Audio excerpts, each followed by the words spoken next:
আগামী সংসদ নির্বাচনে আওয়ামী লীগ অংশ নেবে কিনা সেই সিদ্ধান্ত দলটিরই নিতে হবে বলে মন্তব্য করেছেন অন্তর্বর্তী সরকারের প্রধান উপদেষ্টা ডক্টর মোহাম্মদ ইউনূস। ব্রিটিশ সংবাদ মাধ্যম বিবিসিকে দেয়া এক সাক্ষাৎকারে তিনি এই মন্তব্য করেন। সাক্ষাৎকারটি যুক্তরাজ্য স্থানীয় সময় বুধবার প্রকাশিত হয়। সাক্ষাৎকারে আওয়ামী লীগের আগামী জাতীয় নির্বাচনে অংশগ্রহণের বিষয়টি নিয়ে প্রধান উপদেষ্টা বলেন, তারাই সিদ্ধান্ত নেবে তারা নির্বাচনে অংশ নেবে কিনা। আমি তো তাদের হয়ে এই সিদ্ধান্ত নিতে পারি না। নির্বাচনে কে অংশ নেবে তা নির্বাচন কমিশন ঠিক করবে। সরকারের দায়িত্ব নেওয়া প্রসঙ্গে ডক্টর মোহাম্মদ ইউনূস বলেন, আমার কোনো ধারণা ছিল না যে আমি সরকারের নেতৃত্ব দেব। আমি এর আগে কখনো সরকারি কর্মযজ্ঞ পরিচালনা করিনি এবং এরপরও পরিস্থিতি বুঝে ঠিকভাবে কাজ করতে হয়েছিল। চলতি বছরের ডিসেম্বর থেকে আগামী বছরের মার্চ মাসের মধ্যে আগামী জাতীয় সংসদ নির্বাচন অনুষ্ঠিত হবে বলেও সাক্ষাৎকারে জানান প্রধান উপদেষ্টা।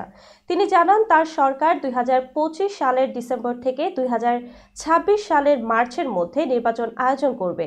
তবে কত দ্রুত সংস্কার করতে পারে তার উপর নির্বাচনের ওই সময়সীমা নির্ভর করছে, কারণ অবাধ ও সুষ্ঠু নির্বাচনের জন্য এসব সংস্কারকে প্রয়োজনীয় বলে মনে করেন তিনি।